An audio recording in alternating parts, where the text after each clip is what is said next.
I never intended to be sitting at the head of that boardroom table. That was always David's spot, always his moment in the spotlight while I preferred to stay in the shadows, quietly making sure the numbers added up. But life has a way of forcing. Your hand. Let me go back to the beginning. I wasn't born into money, far from it. My parents ran a small convenience store in Phoenix, working 12-hour days to put food on our table. I learned early that nothing comes without effort, watching my mother count pennies at the kitchen table each night. My grandmother Helen lived with us in our modest 3-bedroom ranch house. She was quiet, frugal to a fault, clipping coupons and darning socks long after most people would have thrown them away. When Grandma Helen passed during my sophomore year of college, we all expected to find a small savings account, maybe enough, to cover funeral expenses. What we discovered instead changed everything. Grandma had quietly invested in several local businesses over the decades. Nothing flashy, a laundromat, a small apartment building, a stake in a local bakery. But those investments, combined with her almost pathological saving habits, had compounded into something substantial. I inherited just over $300,000, a fortune to a 20-year-old accounting student with student loans and a waitressing job. Don't tell people about this money, my father advised. It's nobody's business but yours, and it gives you options most people your age don't have. I followed his advice, continuing to live in my cramped apartment, working my waitressing shifts, and keeping my inheritance a closely guarded secret. That's how I was living when I met David Wilson at a campus networking event my junior year. He was charismatic, handsome, with ambitious dreams of opening a restaurant despite being a business major with zero culinary experience. I know it sounds crazy, he told me over coffee, but I've been developing recipes since I was a kid. I just need someone who understands the financial side. Over the next 6 months, I fell hard for David's charm and vision. He talked about food with such passion that I could almost taste the dishes he described. When he graduated a year ahead of me, he started working at a local restaurant, learning the business from the ground up.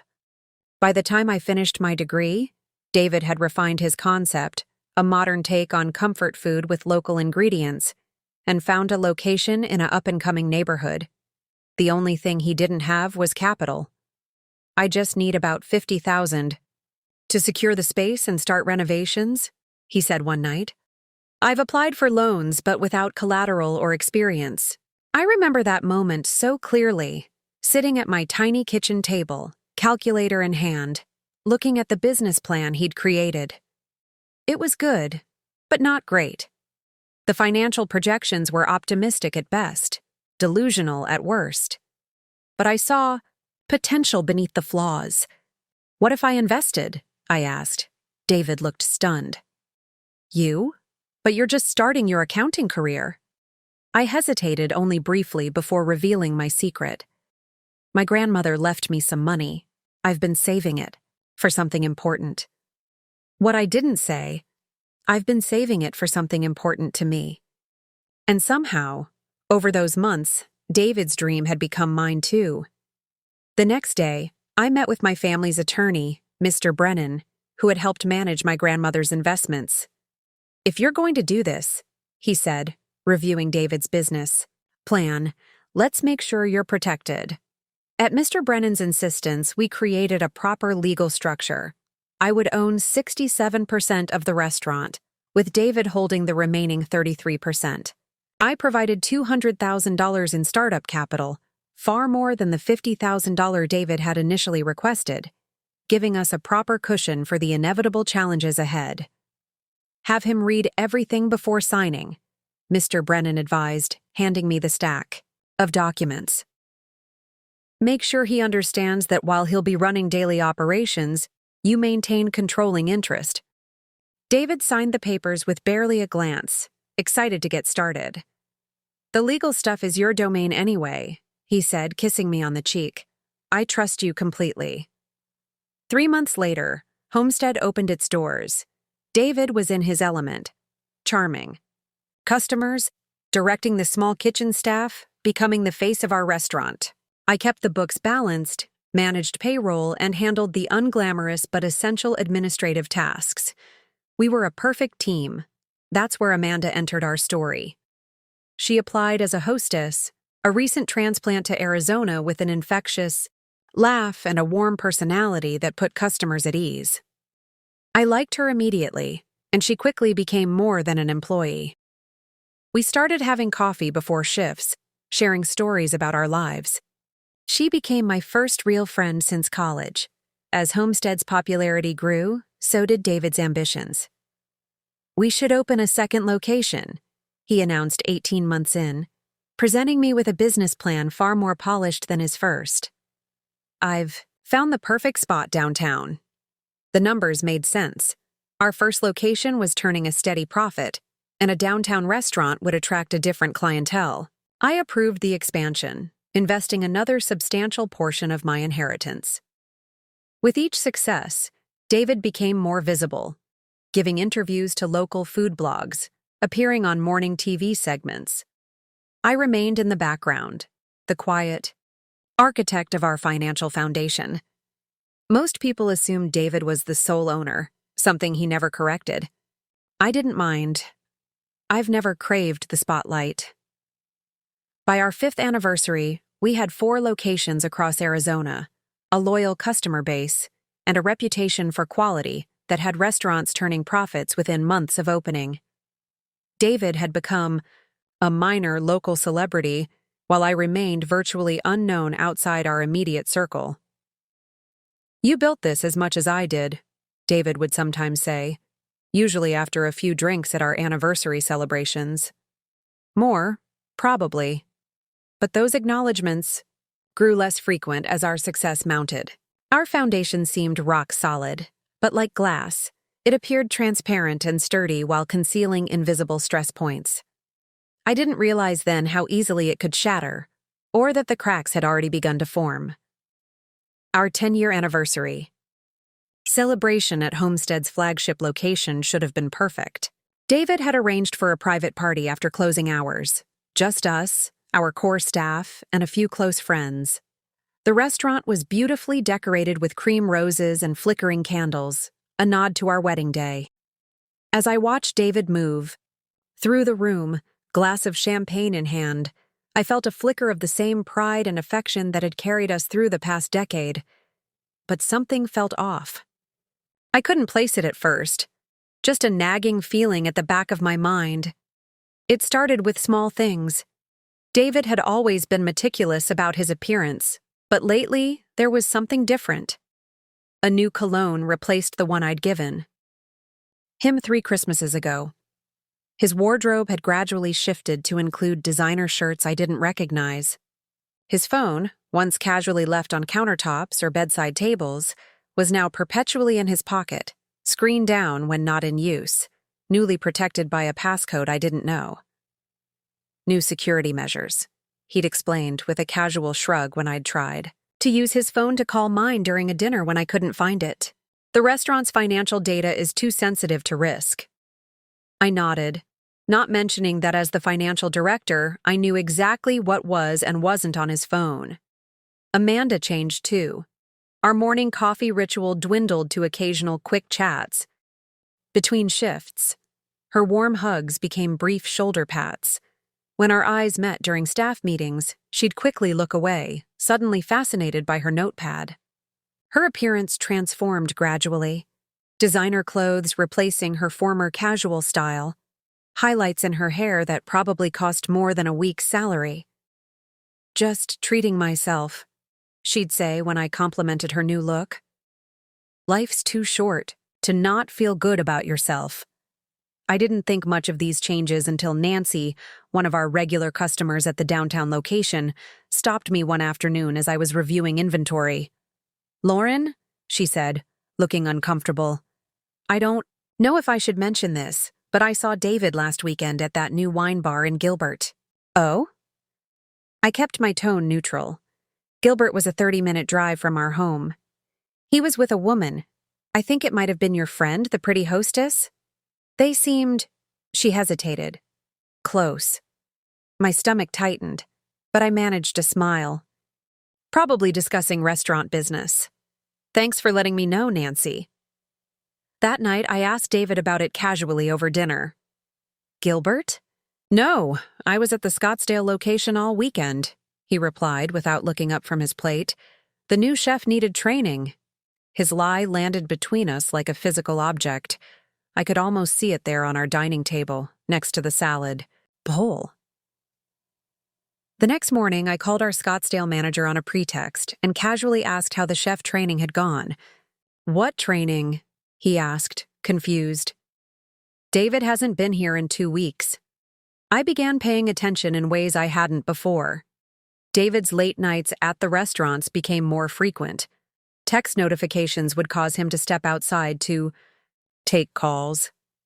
Twice I noticed lipstick on his collar, a shade brighter than anything I owned. Then came the credit card statement with charges from a jewelry store I'd never heard of. A hotel bar across town. A weekend cabin rental during a business conference I'd never been told about. I wanted to confront him, to scream and demand answers. Instead, I went silent, watching and waiting. The accountant in me needed more data before drawing conclusions. My confirmation came on a Tuesday afternoon.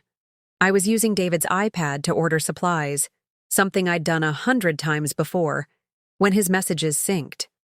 A text from Amanda appeared on the screen. Last night was amazing. Can't wait to see you again. Love you. My hands trembled as I scrolled up, finding months of exchanges, intimate photos, declarations of love, plans for their future. Plans that, horrifyingly, included the restaurants. My restaurants. We'll figure out the Lauren situation, David had written. Once the new location is established, we can restructure. She'll understand it's best for business if she steps back. The pain was physical, a crushing weight on my chest that made it difficult to breathe. 10 years of marriage. A friendship I had treasured. Both revealed as elaborate lies. That night, I locked myself in our guest bathroom and sobbed until my throat was raw and my eyes swollen. I allowed myself that one night of weakness, of pure grief. When morning came, I washed my face, applied my makeup with steady hands, and greeted David with a kiss on the cheek as he headed out the door. Late meeting tonight, he said, not quite meeting my eyes. Don't wait up. No problem, I replied. My voice remarkably steady. I've got plenty to keep me busy. He had no idea how true that statement was. Because while part of me was shattered, another part, the quiet, careful part that had built our business foundation, was already calculating. I didn't just want answers anymore. I wanted protection. I wanted justice. That afternoon, I called Mr. Brennan's office and scheduled an urgent appointment. If David thought I would fall apart, if he assumed I would simply step aside from what I had built, he was about to learn how badly he had misjudged the quiet woman behind the spreadsheets. Mr. Brennan's office hadn't changed in the decade since I'd first visited him about my grandmother's inheritance. The same leather chairs, the same framed diplomas, the same faint smell of lemon polish.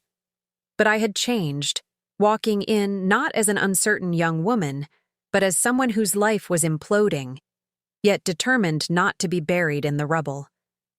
Lauren, he said, rising to greet me, his expression shifting from welcome to concern as he took in my appearance. Despite my best efforts with concealer, my red-rimmed eyes told their own story. What's happened? I laid it out clinically, the affair, the text messages, David's apparent plans to push me out of the business I'd funded. My voice remained steady until I reached the end. He thinks I'll just step aside, I said. And then, to my embarrassment, my composure finally cracked. Like I'm some accessory he can discard. Mr. Brennan passed me a box of tissues and waited until I collected myself. Well, he said finally, opening a drawer to retrieve a familiar file. Fortunately for you, your grandmother taught you to be cautious with your investments. He spread the original business agreements across his desk, documents I hadn't reviewed in years, my signature next to David's on each page, my 67% ownership clearly stated in black and white. "These are ironclad," Mr. Brennan confirmed, putting on his reading glasses to review the details. "However, I'm concerned about this." He slid a paper toward me, an application for a business loan I'd never seen before. David's signature was at the bottom, along with what appeared to be mine. My blood ran cold. "I didn't sign this," Mr. Brennan nodded grimly. "I suspected as much. The signature is close, but not yours. I received this as part of a routine legal notification since I'm listed as your representative. The loan was for $750,000, ostensibly for the new location David had been discussing, but I knew nothing about these specific plans. He's been meeting with Julian Westfield," Mr. Brennan added, referring to another attorney in town. "My golf partner mentioned it. From what I gather, they've been discussing restructuring options." "He's trying to force me out," I whispered, the reality of David's betrayal reaching new depths. "It appears so," Mr. Brennan agreed, "but he's made a critical error. This forgery, it changes everything." Over the next 3 hours, we developed a strategy. First, we'd gather evidence, copies of all financial records showing my investments, emails documenting my business decisions, and testimonials from vendors and staff who'd worked directly with me. Second, we'd discreetly consult a forensic accountant to trace any potentially misappropriated funds. Third, we'd prepare for a confrontation. Not a messy, emotional scene, but a carefully orchestrated legal reckoning. "Don't tip your hand," Mr. Brennan advised as our meeting concluded. "Act normally while we prepare. I'll have my assistant Lisa help you collect everything we need." That night, David didn't come home until after midnight. I pretended to be asleep when he slipped into bed, holding my breath as he settled beside me. The scent of Amanda's perfume clung to his skin, making my stomach turn. But I didn't flinch when his arm brushed against mine. I was playing a role now, the unsuspecting wife, and I intended to be convincing. The next morning, over coffee, David mentioned casually, "We should discuss the future of the business. I'm thinking about some changes to the organizational structure." I nodded, smiling blandly. "Sounds interesting. Let's talk when things are less hectic." He looked relieved at my easy agreement, never suspecting that I'd spent the previous afternoon photographing documents from his home office, including draft termination papers with my name on them, dated for after the opening of the new location. For the next 2 weeks, I lived a double life. By day, I performed the role of supportive wife and silent business partner. By night, I worked with Lisa, building a comprehensive file documenting my role in creating and sustaining the restaurant chain. I reconnected with my former accounting professor, now a department chair at the university. "Lauren," she said, when we met for lunch, "I always wondered why you stayed in the background. Your financial models for the restaurant were some of the most sophisticated I've seen from a student." Her validation strengthened my resolve. I wasn't just fighting for what was legally mine. I was reclaiming my professional identity. The most challenging part was maintaining a normal relationship with Amanda. She continued to avoid direct interaction, but when we did speak, the guilt in her eyes was unmistakable. Once, I caught her staring at my wedding ring, her expression a mixture of envy and shame. I almost felt sorry for her until I remembered her text. "We'll figure out the Lauren situation." I was the situation they needed to handle, an inconvenient obstacle to their happiness and ambition. 3 weeks into my clandestine preparations, David announced that the new downtown location would be ready for a soft opening in a month. "We're calling a board meeting next week to finalize staffing and operations," he said, trying to sound casual. "Just a formality, really." I knew from my surveillance of his emails that this formality was intended to be the beginning of my exit, a restructuring that would dilute my role to almost nothing. What David didn't know was that I'd already spoken to our other investors. clarifying my majority ownership position. The night before the board meeting, I barely slept. Not from anxiety, but from a strange, calm anticipation. In the morning, I dressed with particular care. A tailored navy suit I'd purchased specially, pearl earrings that had belonged to my grandmother, a subtle shade of red lipstick I'd never worn before. "You look nice," David commented, surprise evident in his voice. "Special occasion?" I smiled. "Just felt like making an effort today." If he only knew the effort I'd been making and what it was about to cost him. David and I drove to the meeting separately. He'd told me he needed to pick up some documents first, a transparent excuse to meet Amanda beforehand. I arrived at our corporate office an hour early, nodding to Jenny, our receptionist, who gave me a confused smile. She wasn't used to seeing me here for board meetings. That had always been David's territory. "The conference room is ready, Mrs. Wilson," she said. "Can I get you anything?" "Just water, please. And Jenny? When Mr. Brennan arrives with his associates, please send them straight in." I settled at the head of the table, David's usual seat, and arranged my materials with methodical precision. The termination letters, prepared by Mr. Brennan, were in matching cream-colored envelopes, names written in my neat handwriting. Financial statements showing the true ownership of the company were stacked beside them. A presentation detailing my contributions to the business over the past decade waited on my laptop. Mr. Brennan arrived with 2 associates, a court reporter, and, to my surprise, our head chef Marco, who gave me a slight nod of solidarity. I had always treated our staff with respect, something David increasingly failed to do as his ego expanded with our success. "Everything is prepared," Mr. Brennan confirmed quietly.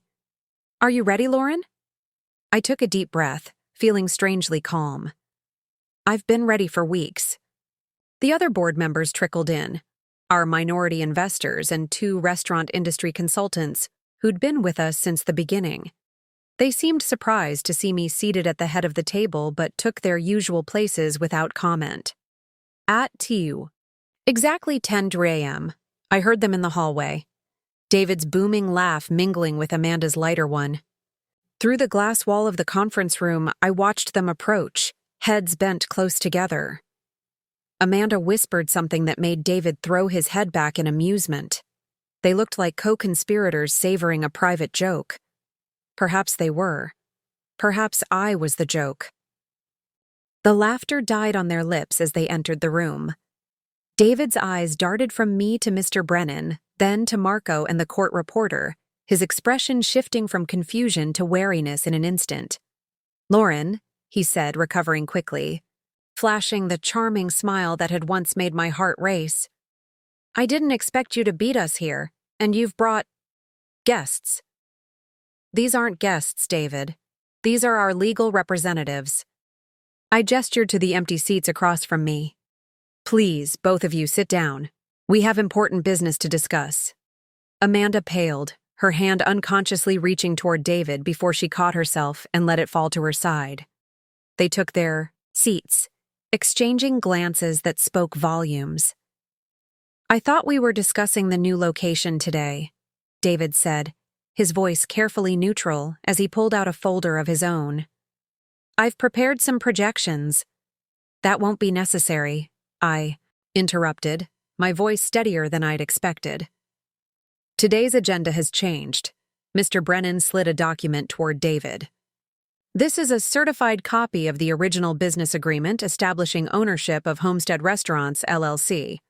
As you can see, Mrs. Wilson maintains a 67% controlling interest." David barely glanced at it. "Of course, I'm aware of the legal structure. But as we've discussed, Lauren, for the new expansion, we haven't discussed anything, David."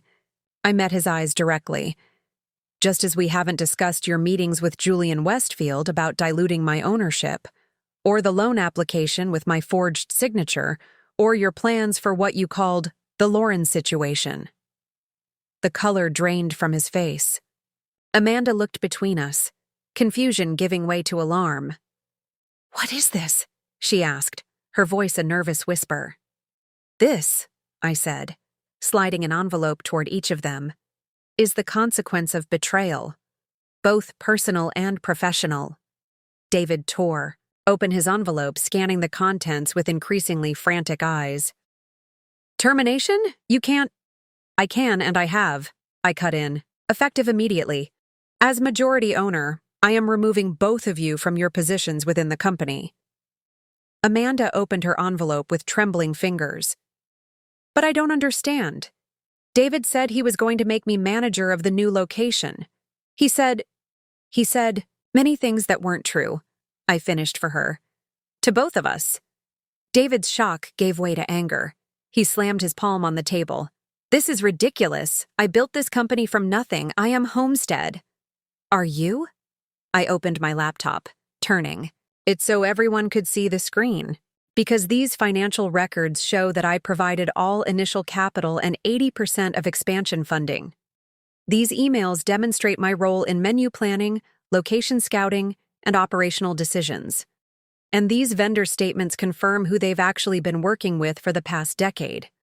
I gestured to Marco. Would you like to tell the board who actually developed our signature dishes, Marco? Our head chef cleared his throat. Mrs. Wilson did. Mr. Wilson hasn't been in the kitchen developing recipes in over 7 years. The room fell silent. David stared at me as if seeing me for the first time, not as the supportive wife who had stayed quietly in the background, but as the architect who had built the foundation he'd been taking credit for.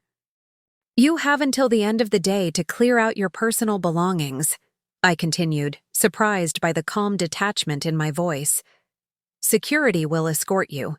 Your final compensation package is outlined in the termination letter, contingent, upon a non-disclosure agreement and your cooperation in a smooth transition. And if I refuse?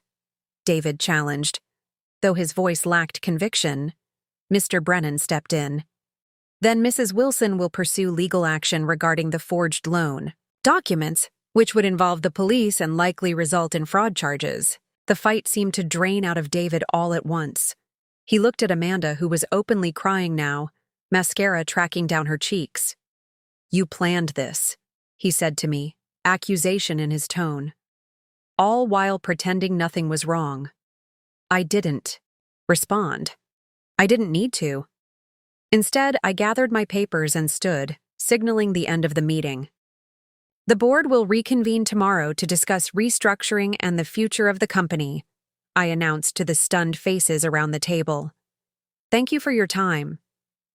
As I walked out, leaving David and Amanda to face the consequences of their actions, I felt neither triumph nor vindication, just a quiet certainty that I had reclaimed what was rightfully mine. The foundation they thought was glass had turned out to be steel, and I was the only one who had known its true strength all along. I didn't go back to the boardroom that day. Instead, I walked straight to my car, hands steady despite the adrenaline, coursing through my veins. Only when I was safely inside with the doors locked did I allow myself to exhale, a shuddering breath that seemed to come from somewhere deep inside me. I hadn't realized I'd been holding it. The parking lot security camera would have caught a peculiar sight, a woman in a tailored navy suit sitting motionless behind the wheel, neither starting the engine nor reaching for her phone, just staring, straight ahead for 20 full minutes. I wasn't thinking about David's face when he'd opened the envelope, or Amanda's mascara-streaked cheeks. I was thinking about what came next. For 10 years, I'd defined myself in relation to others, David's wife, Amanda's friend, the silent partner. Now I was just Lauren, and I wasn't entirely sure who that was anymore. By the time I drove home, the reality of what I'd done began to sink in. I had just fired my husband and terminated my best friend. I had taken control of a business with 4 locations, 68 employees, and a reputation I'd now be responsible for maintaining. The satisfaction I'd anticipated felt hollow, leaving an empty space I didn't know how to fill. Our house felt cavernous and strangely unfamiliar. I wandered from room to room, seeing everything through new eyes. The framed photos from happier times, The kitchen where we'd tested recipes for the first restaurant. The living room where Amanda and I had shared countless glasses of wine and confidences. My phone rang repeatedly. First, Mr. Brennan confirming that David and Amanda had cleared out their offices under security supervision, then various board members calling to express their support or, in some cases, their shock. I let everything go to voicemail. Around midnight, I heard David's key in the lock. I'd been sitting in the dark living room, a glass of untouched wine on the coffee table beside me. He paused in the doorway, silhouetted by the hallway light. "I came to get some clothes," he said, his voice stripped of its usual confidence. Nodded, not trusting myself to speak. He disappeared upstairs, returning 15 minutes later with a hastily packed suitcase. At the door, he hesitated. "You know, you could have just divorced me," he said. "You didn't have to destroy me professionally, too." "Like you were planning to do to me?" I asked, my voice surprisingly calm. He had no answer for that. After a moment, he simply said, "I never thought you had it in you." That was always the problem, David. You never really saw me at all. After he left, I expected to cry, but the tears wouldn't come. Instead, I felt a strange lightness, as if I'd put down a heavy burden I'd been carrying for years. I slept more soundly that night than I had in weeks. The next morning brought new challenges. The staff needed reassurance. Suppliers had questions. The local business press caught wind of the shakeup and wanted statements. I found myself stepping into a public-facing role I'd always avoided, but to my surprise, I didn't hate it. Marco, our head chef, became my unexpected ally. "About time," he said when I visited the flagship restaurant kitchen that afternoon. "He took credit for your coconut lime shrimp recipe for years. Drove me crazy." "You knew?" I asked, surprised. "Mrs. Wilson, Lauren, everyone in the kitchen knew. We saw you here at 5 a.m. testing recipes while he was still sleeping. We weren't blind." Their support touched me deeply. Together, we worked through that first chaotic week. I discovered that many of our staff were relieved by the change in leadership. David's growing ego had made him difficult to work for, quick to take credit, and even quicker to assign blame. The hardest part was Amanda. She called on day 3, her voice small and hesitant. "Can we talk? Please? I need to explain." Part of me wanted to hang up, to punish her with silence the way her betrayal had punished me. But the anger that had fueled me was ebbing away, leaving room for something I hadn't expected: curiosity. We met at a neutral coffee shop across town. She looked smaller somehow, her confident posture replaced by a hunched defensiveness. "I never meant for any of this to happen," she began, the words tumbling out. "David kept saying how you were pulling back from the business, how you didn't care about it the way he did." "And you believed him," I finished for her. She nodded miserably. "He made it sound like you were already disconnected, like you wouldn't be hurt. I know that's no excuse." She was right. It wasn't. But sitting across from her, I realized that holding on to my anger would only keep me tethered to the past. I hadn't come this far to remain trapped. "I can't forgive you yet," I told her honestly. "But I don't hate you either." It was enough for that day. The weeks that followed brought unexpected discoveries. I found I had ideas about the business that I'd been suppressing for years, ideas about sustainability, community involvement, and employee profit sharing that David had dismissed as impractical. Without his shadow, I began implementing these changes, starting with increasing wages for our kitchen staff. 3 months after the boardroom confrontation, I launched our 5th location. Not the upscale concept David had envisioned, but a community-focused space with a teaching kitchen offering classes for underprivileged youth. The opening was covered by local media, putting my face and story front and center for the first time. "Aren't you worried about being so public now?" Mr. Brennan asked at the ribbon-cutting ceremony. I considered his question, looking around at what I'd built. Not just the restaurants, but the team of people who shared my vision. No, I answered truthfully. I spent too long being invisible. I'm done with that. 6 months to the day after I handed David and Amanda those termination letters, I received divorce papers.